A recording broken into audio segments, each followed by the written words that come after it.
The Bramley Flower Show had never been accused of excitement, yet that morning it carried the sort of quiet tension familiar to anyone who had lived long enough among the town's neatly pruned hedges and orderly streets. Visitors arrived in polite procession, clutching hand-painted catalogues as though they were passports to some unspoken social hierarchy. Ladies with impeccably arranged hats adjusted ribbons with precision, and men in jackets of subtle tweeds nodded at acquaintances with the formal gravitas of minor aristocrats. Among them, Inspector Purbright walked slowly, his hands folded behind his back, observing more than he engaged, as he always did. The marquee itself stretched across the green, a white canvas promising civility and gentle rivalry. Roses were arranged like geometrical proofs, dahlias stood in meticulous pyramids, and vegetables rested with the quiet dignity of soldiers awaiting inspection. Yet Purbright noted with the calm curiosity that had earned him a reputation that the town's usual social currents were already stirring. Mrs. Myrtle Whipple, local historian and arbiter of propriety, circulated among the exhibitors with her clipboard like a scepter, her eyes scanning for irregularities, while Mr. Lionel Hargrove fussed obsessively over the placement of silver cups, adjusting each by a hair's breadth with ceremonial care. It was not the displays but the people that drew Purbright's attention. Subtle glances, the tremor of a hand, a suppressed chuckle, all the markers of the ordinary human desire to be seen as knowledgeable or important, or the need to cover an inconvenient truth. And then, as if timed to test his patience, a disturbance arose near the rear of the marquee. Young Timothy Hargrove, nephew of the chairman, was attempting to transport a tray of orchids. His careful balance betrayed the slightest tremor, and with a muffled gasp, the tray tipped. The flowers tumbled to the ground in a riot of color, white and pink petals scattering. Most observers responded with minor annoyance, yet several faces betrayed something sharper. Mrs. Belinda Craig gasped sharply, Mr. Wilfred Bunting shuffled uneasily, and Dr. Cornelius Pritchard's expression briefly flickered into something like alarm. A thump followed, low and resonant, not entirely lost amid the commotion.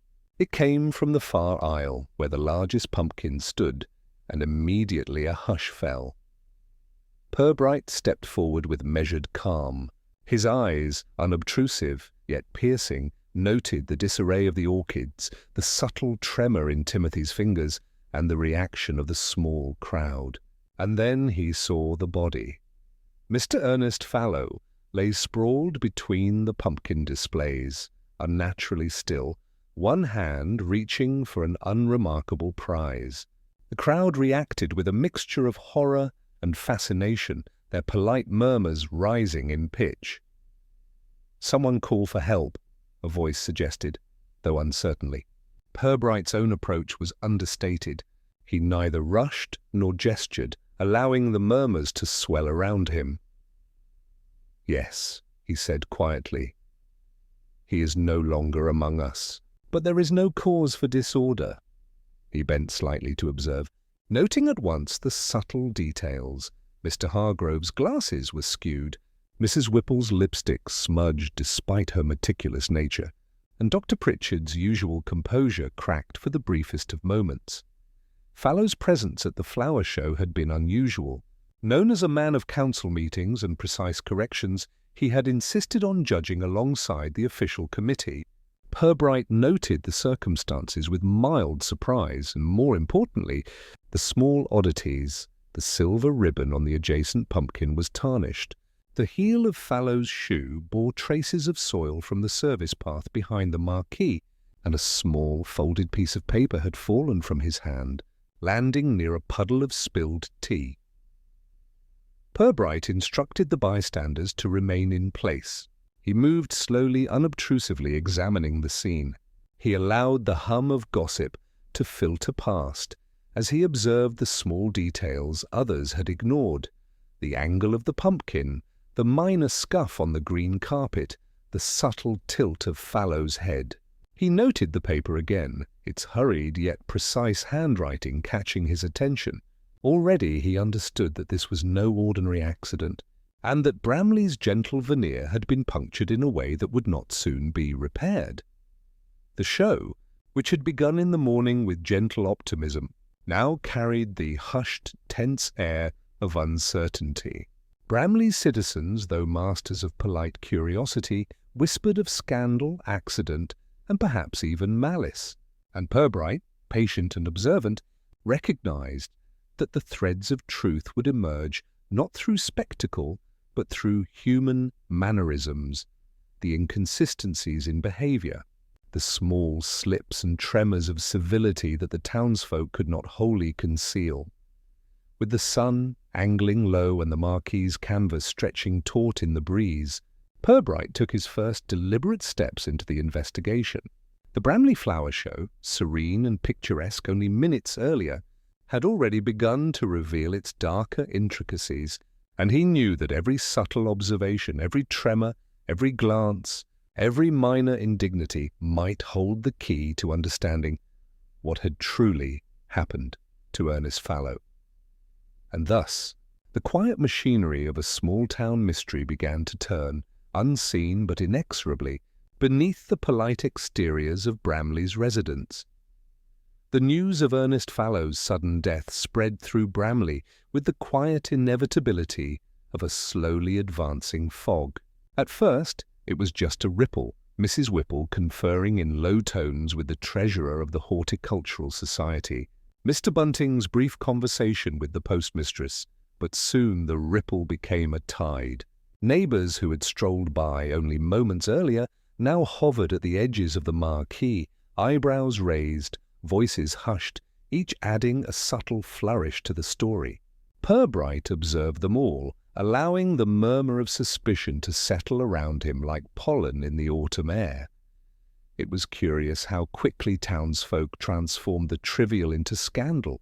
The spilled orchids, the tarnished ribbon, the soil on Fallow's shoe, each became a detail of extraordinary significance.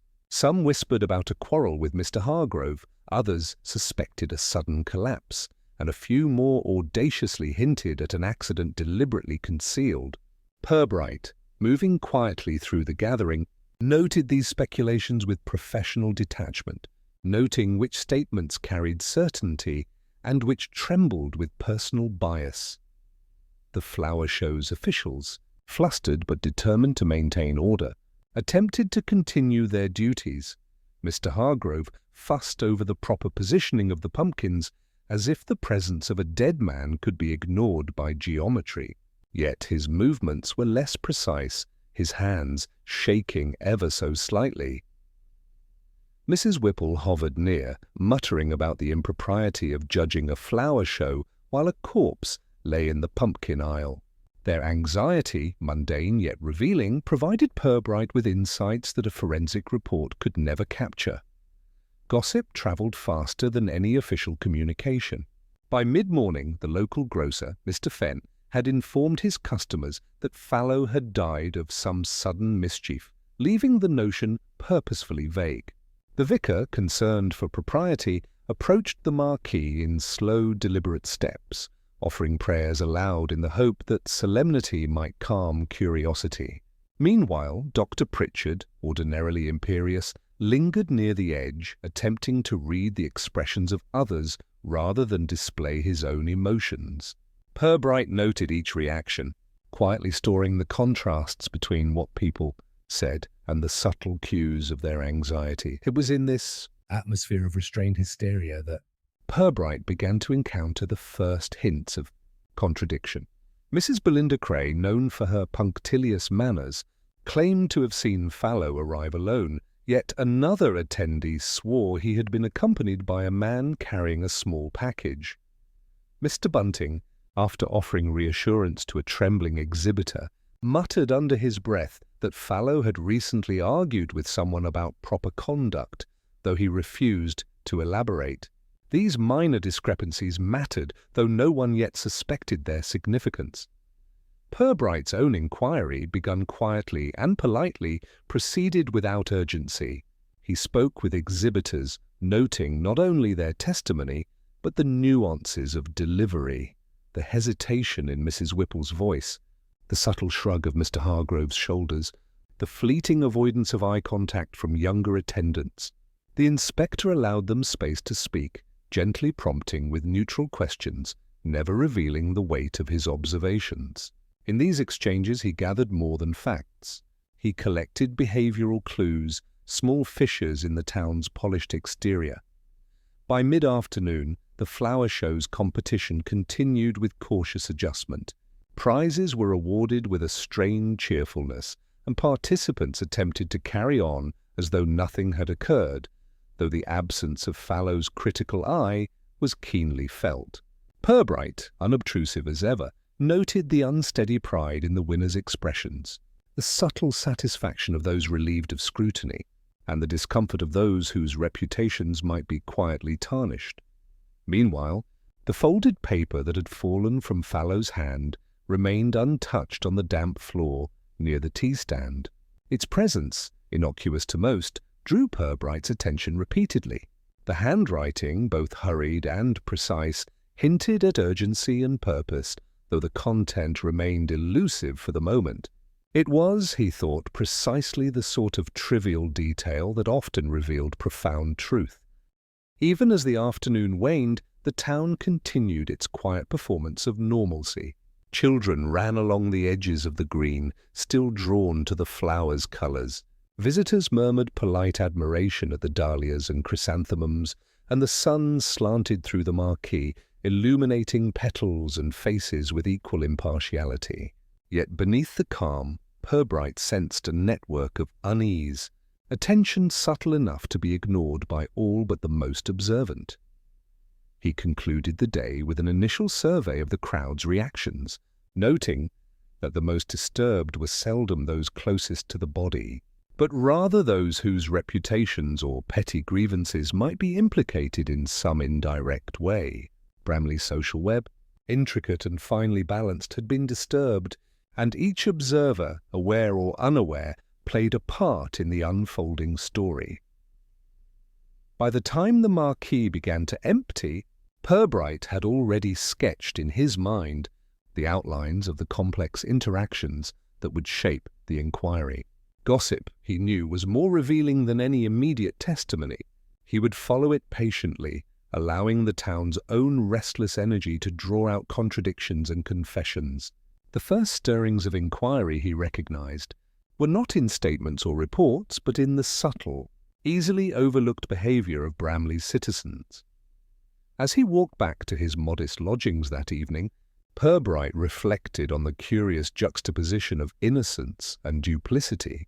The flower show, quaint and ordinary, had transformed into a stage for human weakness and subtle malice, and in that quiet, deliberate reflection, he prepared himself for the work ahead, disentangling a web woven from whispers, minor indignities and understated ambition, all beneath the gentle pretense of civic propriety. The morning after the flower show, Bramley seemed to resume its routines with an outward calm that almost mocked the events of the previous day. Shopkeepers opened their doors at the usual hour, the postmistress sorted letters with habitual precision, and the baker arranged pastries as though no corpse had disrupted the village green. Yet beneath this veneer of normality there existed an undercurrent of anticipation and unspoken curiosity. Inspector Purbright, strolling quietly through the early mist, was acutely aware of it, noting the furtive glances cast in his direction and the small, hurried adjustments to attire or expression as he passed. His first destination was the Horticultural Society's modest office, where Mr. Lionel Hargrove waited, fussing with his spectacles and the stack of show schedules.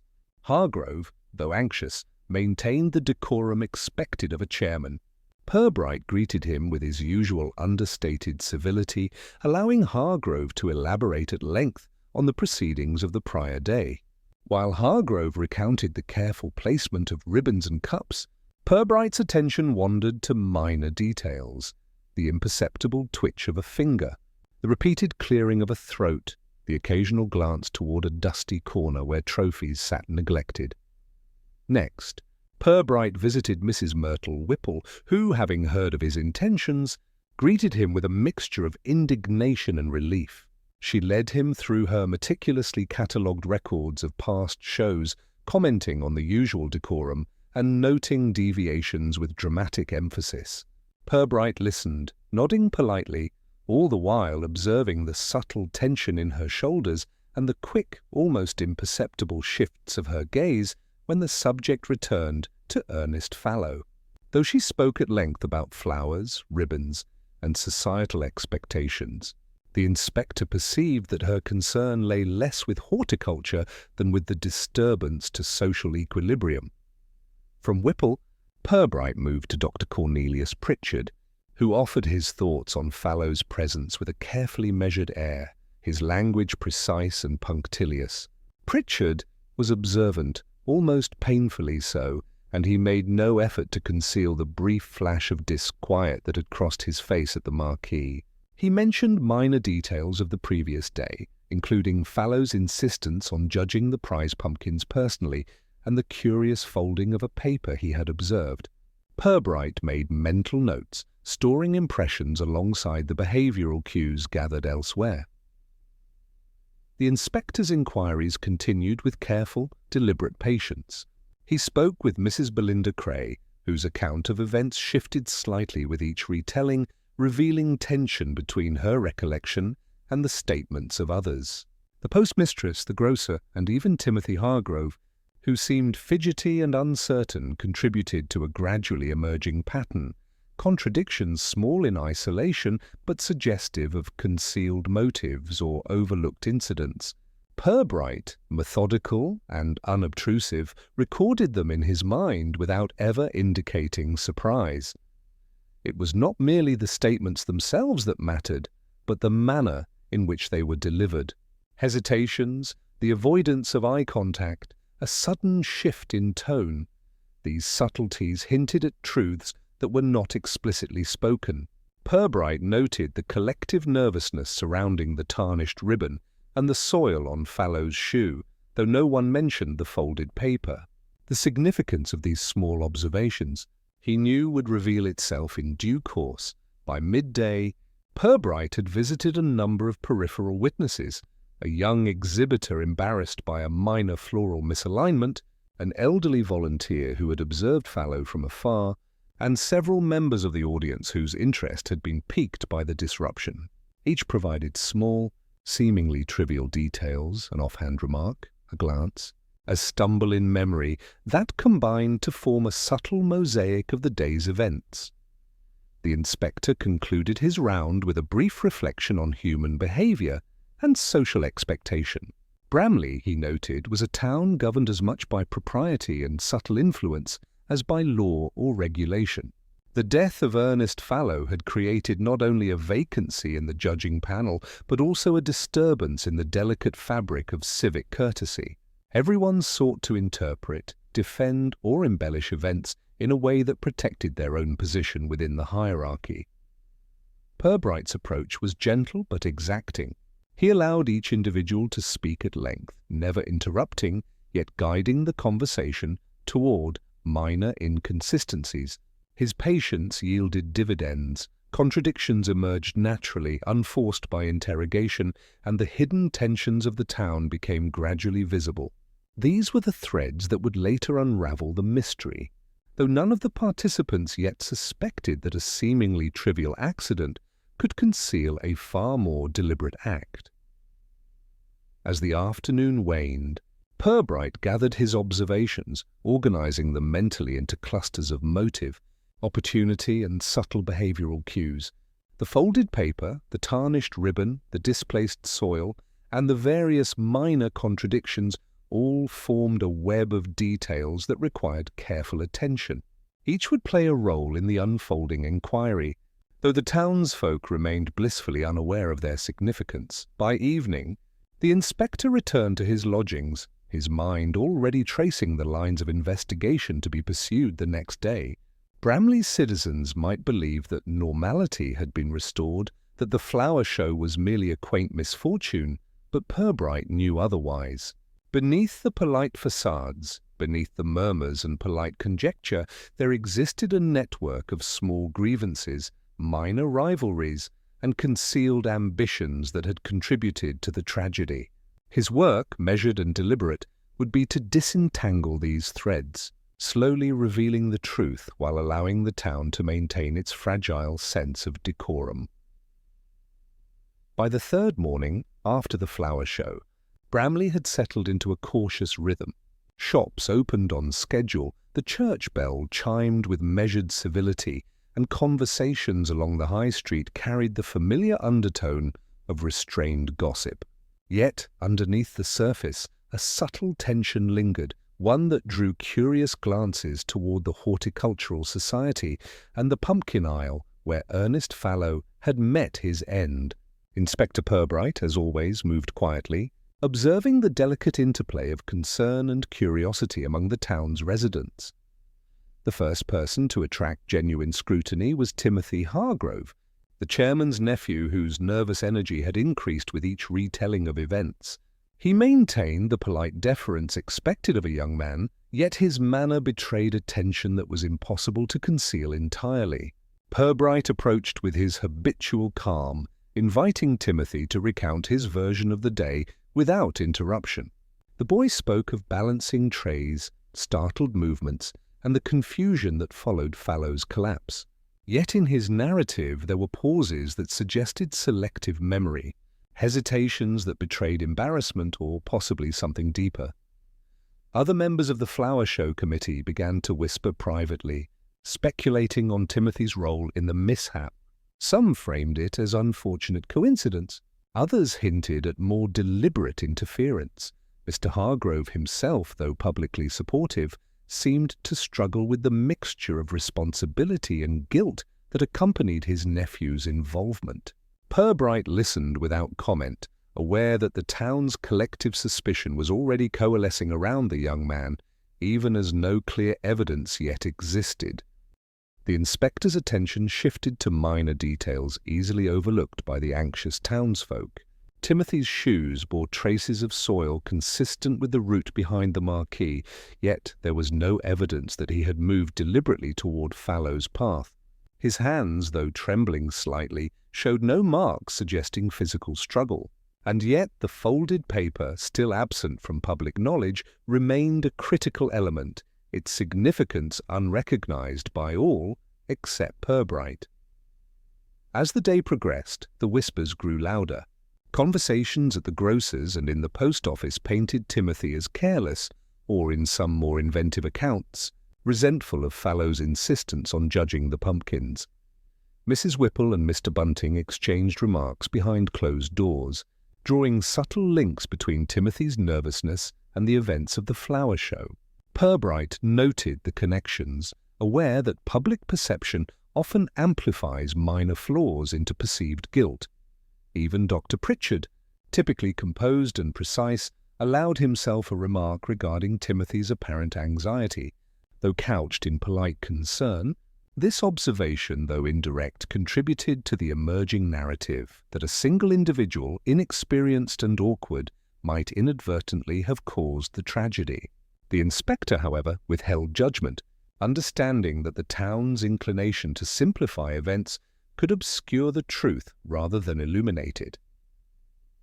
Purbright's own inquiries continued in parallel with the town's gossip.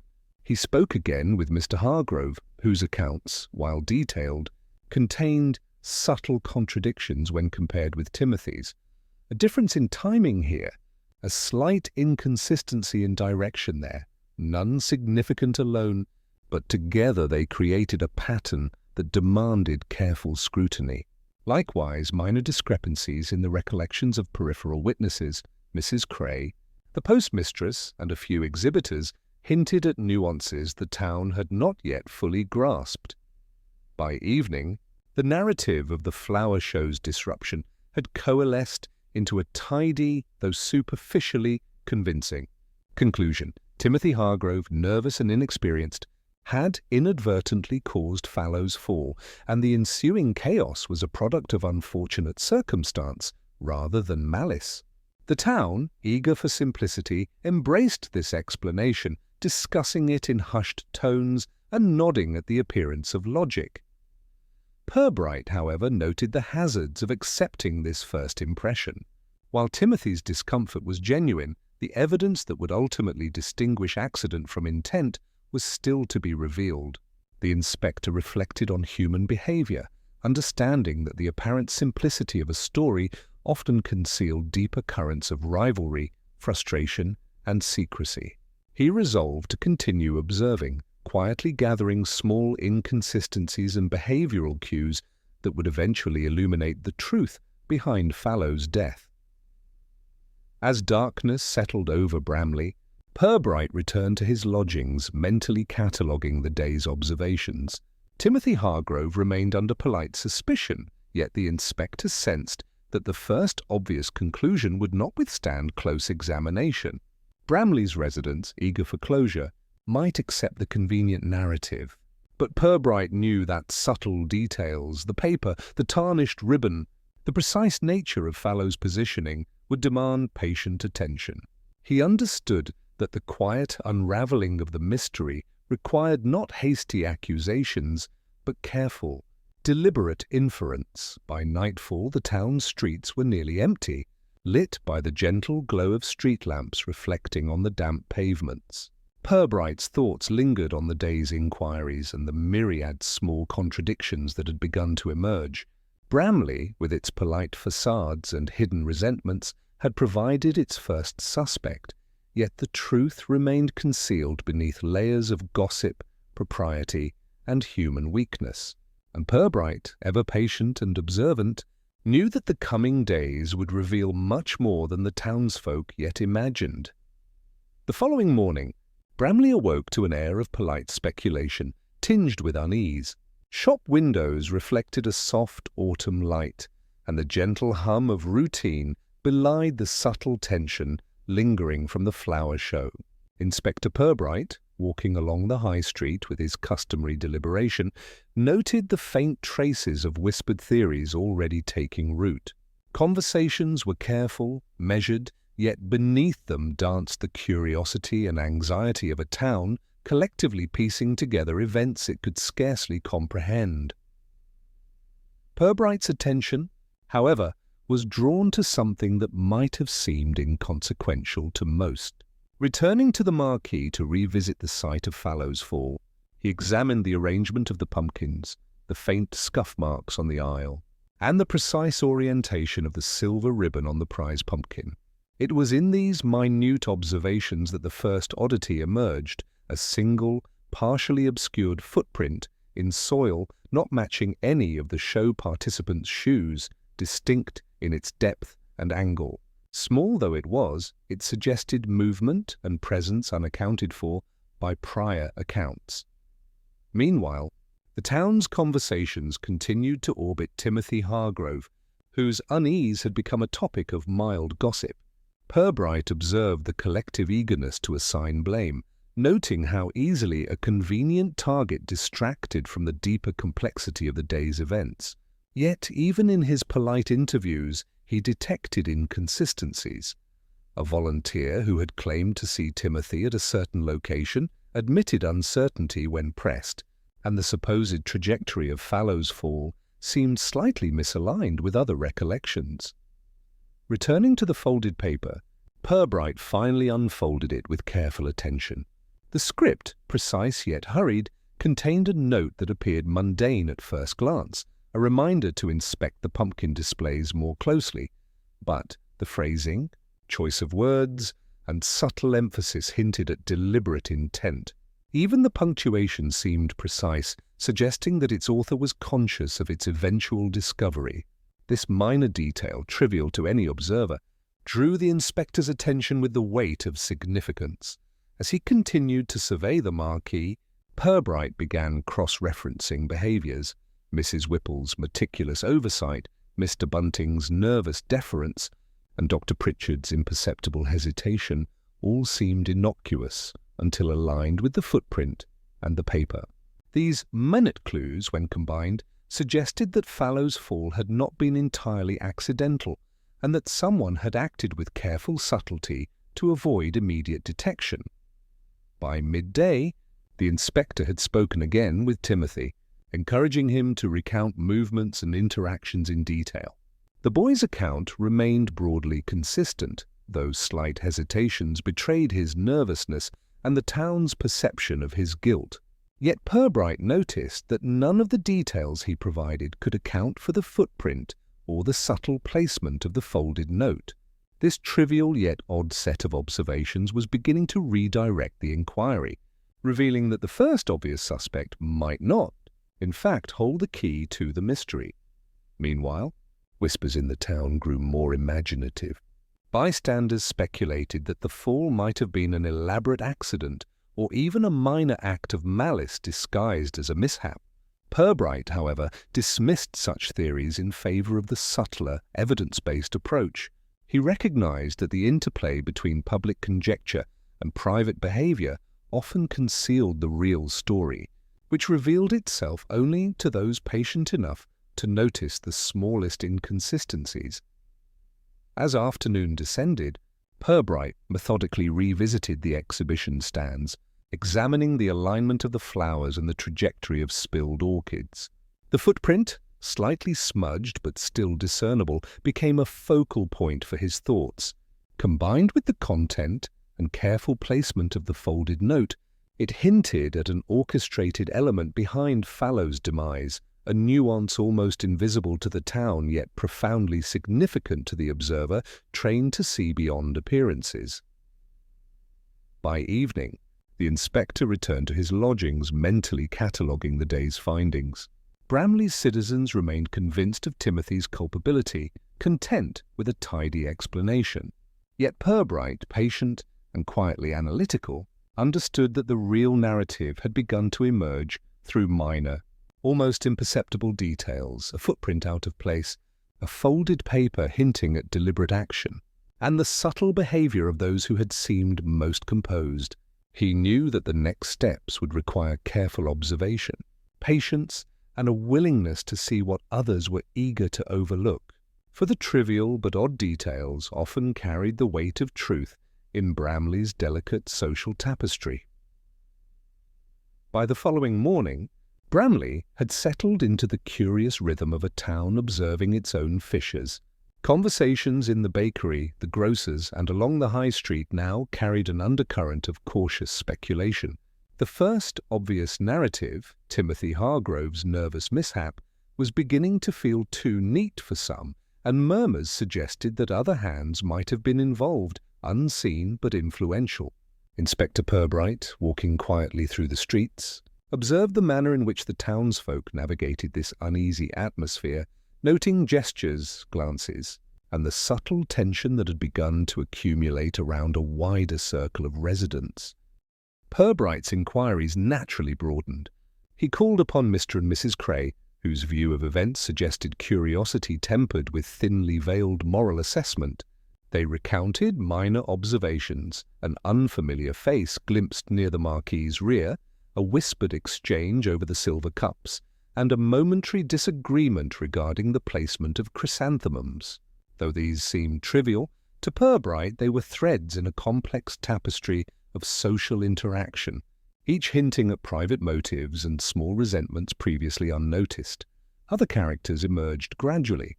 Miss Tabitha Langley, responsible for the floral decorations of the council chamber, provided precise accounts of Fallow's movements, her phrasing meticulous, yet her hands betrayed slight trembling whenever Timothy's name arose. Mr. Fenn, the grocer, offered a casual remark regarding Dr. Pritchard's attention to detail, implying that the physician's composure might mask more than propriety. Even the usually detached vicar contributed, noting a fleeting expression on Fallow's face during judging that seemed at odds with his typical civic pride. Purbright observed these interactions with his habitual patience, quietly cataloguing inconsistencies and mannerisms.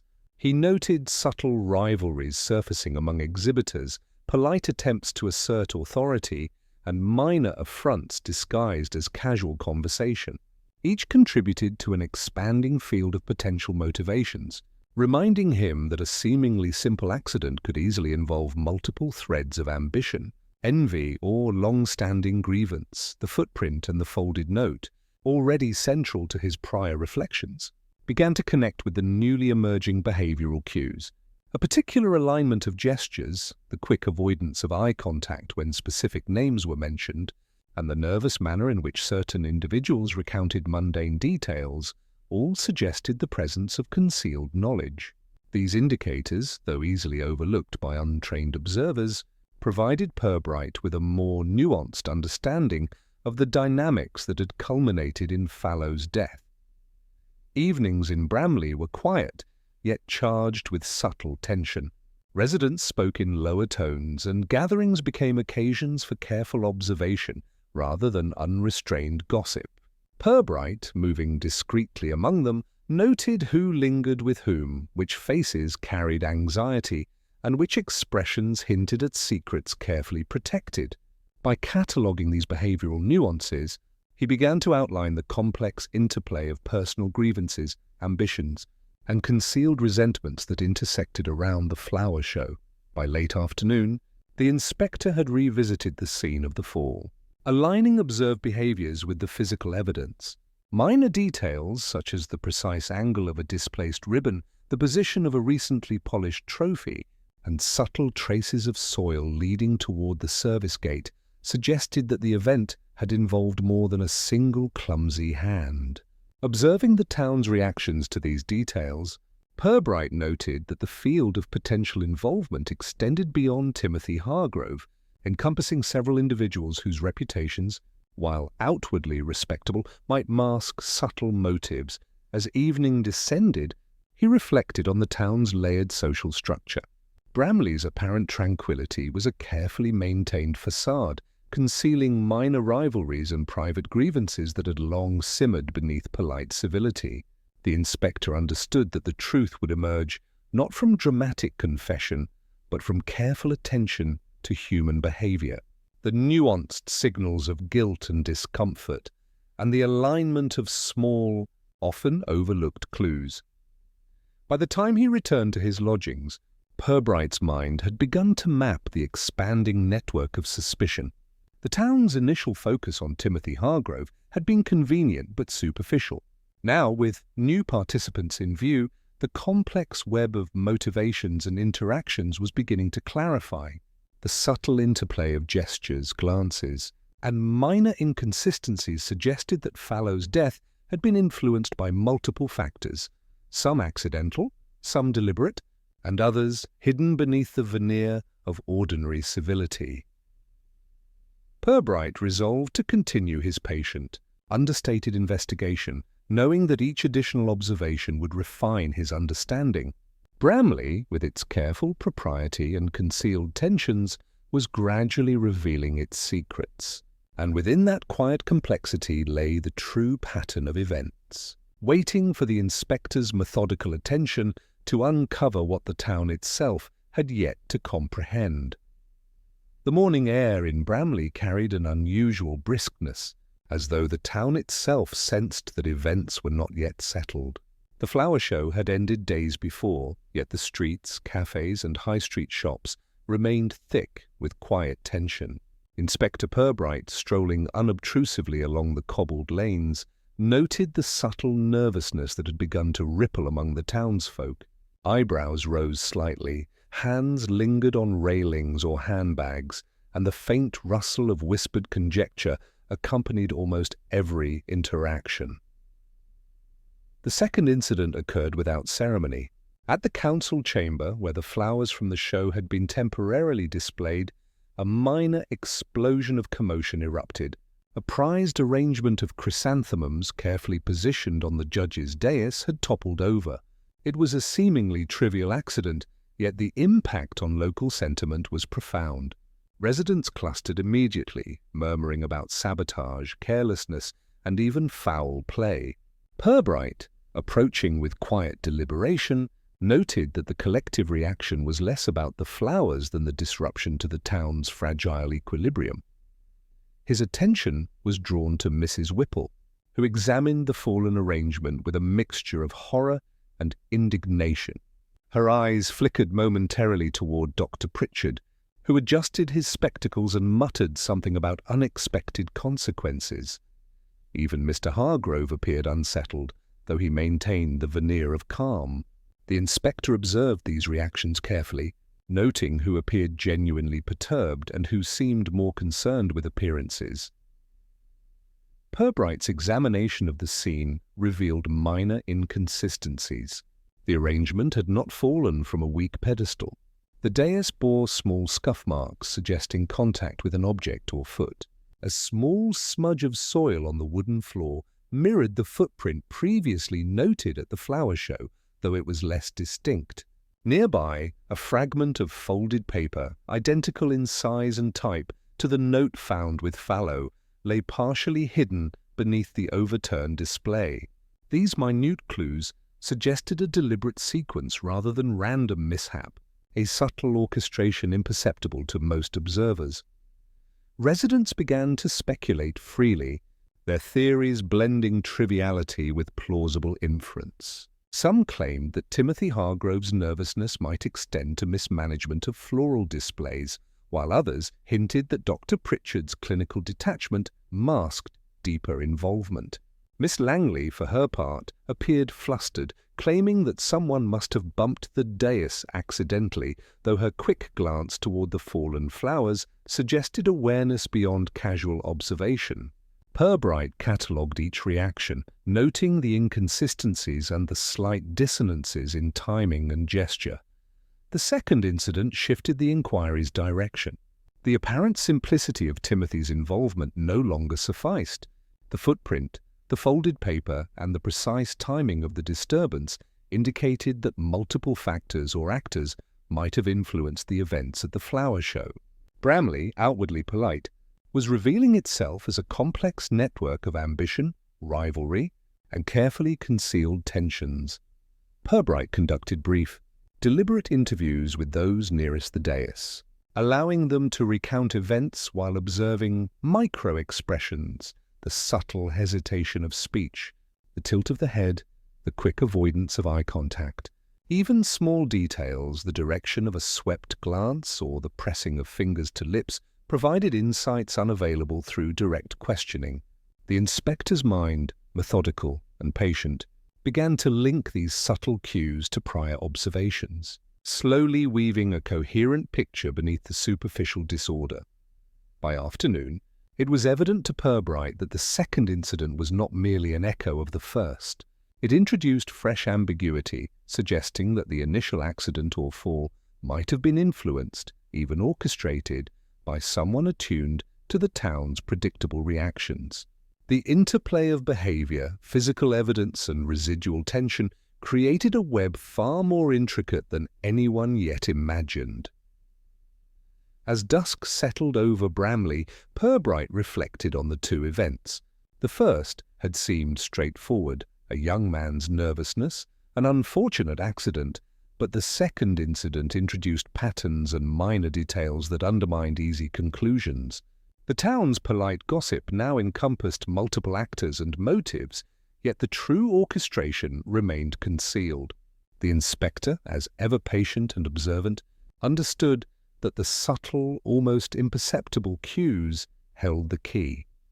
Returning to his lodgings, Purbright catalogued the day's findings alongside those of the flower show itself. The footprints, the folded papers, the scuff marks, and the behavioral inconsistencies all began to coalesce into a pattern hinting at deliberate manipulation rather than mere chance. Bramley's serene exterior had been punctured twice, and the inspector knew that unravelling the threads would require careful attention to the town's minor gestures, hidden tensions, and the precise timing of events that so few had noticed. That evening, as Bramley's gas lamps flickered to life and the streets emptied of their polite throng, Inspector Purbright settled in his modest lodgings, surrounded by neat piles of notes and sketches. The quiet allowed him the luxury of reflection, a patient rumination on the town's subtleties, behaviours, and the small contradictions he had observed over the past days. The death of Ernest Fallow and the subsequent disturbance at the council chamber were threads in a complex fabric. one that required careful contemplation rather than hasty conclusions. Purbright considered the townsfolk individually and collectively. Timothy Hargrove remained a nervous figure in the public imagination, yet the boy's account, though hesitant, aligned broadly with the observable facts. Mrs. Whipple, meticulous and judgmental, seemed to filter reality through a lens of propriety, emphasizing decorum over substance. Mr. Hargrove oscillated between mild exasperation and anxiety, revealing more in manner than in words, while Dr. Pritchard's clinical composure masked subtle unease, betrayed only in fleeting gestures. Each person was, in Purbright's estimation, a carefully measured combination of conscious intent, habitual behavior, and private concern. The footprint discovered at the flower show, repeated subtly at the council chamber, occupied his thoughts. Its presence implied movement unaccounted for in testimony, a trace of human action beyond the surface narrative. Likewise, the folded papers, innocuous to most, carried hints of deliberate communication. Their phrasing, careful yet hurried, suggested a mind attentive to both observation and consequence.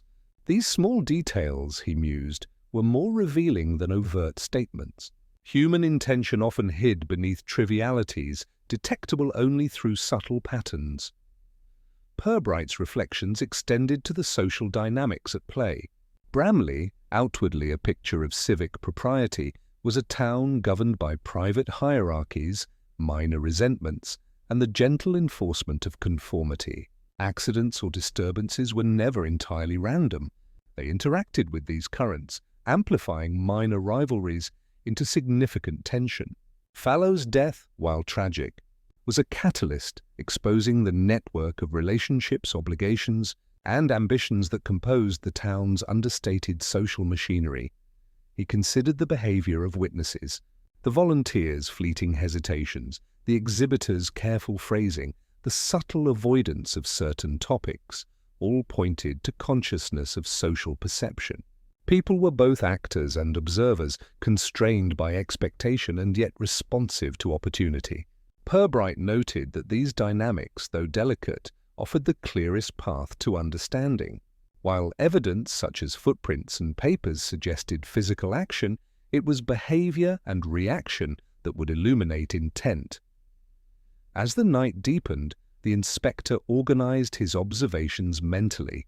He compared statements, aligned gestures with events, and noted discrepancies of timing and attention. The town's eagerness for a tidy conclusion, focusing on Timothy, was understandable but incomplete. True understanding required recognition of the layered social mechanisms and subtle cues that shaped behavior, often more than conscious thought or direct action. Purbright's mind returned repeatedly to the smallest anomalies: a misplaced ribbon, a fleeting glance, the slight tremor of a hand. These elements, trivial to casual observers, suggested orchestration and awareness. Human nature, he reflected, often manifested in attempts to conceal rather than reveal, and the very effort of concealment left traces, however minor, that a patient observer could follow. By the early hours, Purbright had begun to outline a mental strategy. The town's current focus on a single suspect was convenient, but his notes suggested multiple converging factors. He resolved to continue patient observation, gradually isolating contradictions and linking minor behavioral cues with tangible evidence. The interplay of town etiquette, concealed resentment, and subtle manipulation provided the richest clues.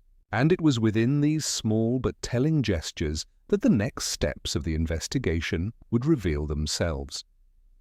With these reflections, the inspector finally set aside his notes. Bramley slept beneath its polite facade, unaware of the quiet scrutiny that now shaped its evening. Purbright, calm and methodical, knew that the truth lay not in immediate confessions, but in the careful alignment of behavior, observation, and minor detail. In such patients resided the certainty of eventual revelation. By the following morning, Bramley's streets were quiet with the semblance of normality, yet a subtle tension lingered like a thin mist over the town.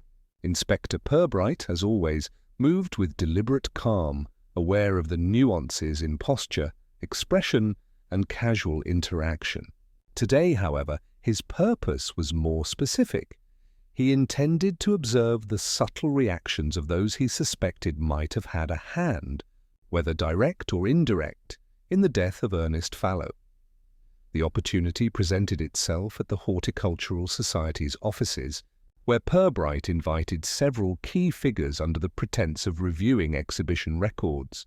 Timothy Hargrove arrived, nervous but dutiful, followed by Miss Tabitha Langley, who carried her notes with meticulous care, and Dr. Pritchard, who maintained his usual composure but betrayed faint signs of curiosity. Mrs. Whipple hovered near the edges, her sharp eyes scanning the proceedings with a mixture of expectation and indignation. Purbright began with neutral discussion, referencing the flower show in general terms, reviewing procedural questions that appeared innocuous, yet allowed him to monitor reactions closely. He made minor casual comments regarding the alignment of ribbons and the placement of prize displays, noting which individuals engaged readily and which exhibited hesitation or subtle signs of discomfort. The inspector's tone was polite, almost conversational, yet each remark was carefully calculated to elicit micro-reactions. The first indication of interest came from Miss Langley, whose fingers twitched slightly as Purbright mentioned the overturned chrysanthemums. A momentary shift of gaze toward Dr. Pritchard suggested unspoken awareness, though she maintained her formal composure. Timothy fidgeted, glancing briefly at the folded note Purbright had positioned subtly on the desk, a deliberate but gentle cue intended to gauge response. Even Dr. Pritchard's habitual precision wavered, a slight adjustment of spectacles and a subtle clearing of the throat betraying more than his words revealed. Purbright's questioning remained indirect, framed as administrative concern rather than accusation. He asked, casually, about minor aspects of the show, about timing, and about the placement of objects, each query designed to draw attention to the inconsistencies he had noted previously. Those who were involved, consciously or not, could not entirely conceal their reactions. Micro-expressions, hesitation, and shifts of weight provided more insight than any verbal statement could offer.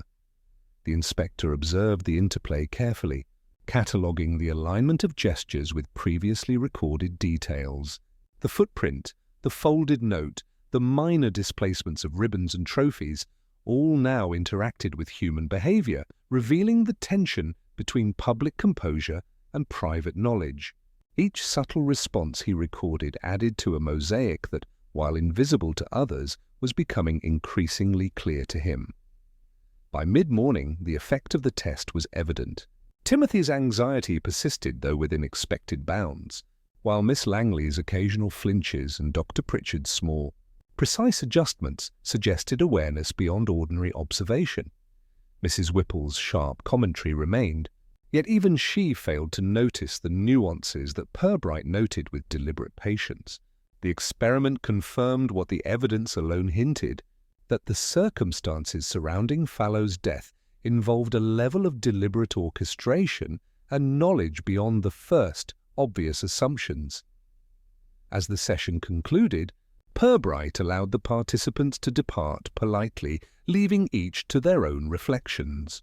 He remained behind, reviewing his mental notes and aligning them with prior observations. The reactions he had elicited, subtle though they were, provided more clarity than any direct interrogation could. Bramley's residents, carefully observing propriety and appearances, had revealed themselves through behavior alone. By evening, Purbright returned to his lodgings, reflecting on the success of his deliberate, understated test. The town, while outwardly serene, had allowed the inspector to discern the interplay of knowledge, anxiety, and intent. The next step, he recognized, would involve synthesizing these behavioral cues with physical evidence and minor inconsistencies, gradually converging on the true sequence of events that led to Ernest Fallow's untimely demise. The following afternoon, Bramley seemed to hum with the same polite efficiency as always, yet a subtle anticipation threaded the air. Inspector Purbright arrived at the Horticultural Society's office with the quiet assurance of one who had already traced the invisible lines of human behavior, piecing together the mosaic of small clues and minor inconsistencies. Today, the gathering of key townsfolk was to serve as the stage for the revelation, though the inspector's manner remained understated, devoid of theatrical flourish. Timothy Hargrove, Miss Tabitha Langley, Dr. Pritchard, Mrs. Whipple, and a handful of committee members assembled, each exhibiting a mixture of apprehension and polite curiosity. Purbright greeted them, acknowledging their attendance with calm civility. His tone was neutral, conversational, yet every word was carefully chosen, designed to lead thought and reflection without immediate accusation. He began by reviewing the sequence of events at the flower show, discussing minor procedural matters, the placement of ribbons, and the organization of the pumpkin competition. His observations were delivered with apparent impartiality, but each comment highlighted inconsistencies he had patiently catalogued: the footprint that did not match any participant, the subtle displacements of trophies, the folded note that had lain unnoticed by the public. Each listener shifted, sometimes imperceptibly, in response to these carefully phrased reminders. Purbright's narrative unfolded gradually, pointing out trivial anomalies, the angle of the dais, the smudge of soil, the timing of minor movements, all delivered as neutral observation rather than accusation. As he spoke, the subtle weight of implication began to settle, drawing attention without pressure, allowing the guilty party's own reactions to emerge naturally. Miss Langley's hand trembled faintly when the folded note was mentioned. Dr. Pritchard adjusted his spectacles with a slightly tighter grip, and Timothy's glance dropped to the floor. Even Mrs. Whipple, vigilant and observant, was momentarily unsettled by the convergence of minor details into a coherent pattern. Purbright then addressed the underlying social dynamics, emphasizing human behavior, expectation, and the interaction of ambition and rivalry.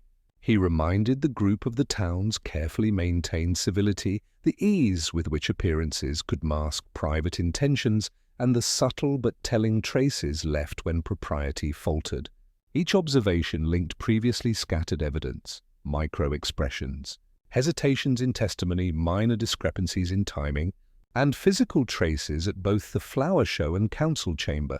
The inspector's explanation remained calm and civil, yet the clarity of logic gradually illuminated the orchestrated nature of Fallow's death. He demonstrated how the footprint suggested unobserved movement, how the folded notes indicated deliberate anticipation, and how behavioral cues revealed conscious awareness among those involved. The combination of minor physical evidence with human reaction provided the final pieces of a puzzle that, while invisible to the casual observer, now formed a complete and coherent narrative. As Purbright spoke, the room's atmosphere shifted subtly, tension transformed into recognition. Miss Langley's posture relaxed, acknowledging her indirect involvement. Dr. Pritchard's measured composure faltered only slightly, admitting silent complicity in his own restrained way, and Timothy, though exonerated of direct intent, absorbed the implications of proximity and circumstance. Even Mrs. Whipple, formidable in observation, could not conceal her awareness of the patterns she had herself helped to highlight. By the time Purbright concluded, the truth was apparent without the need for dramatics. The sequence of actions, the minor manipulations, the interplay of expectation and social habit, all combined to reveal the subtle orchestration of the incident.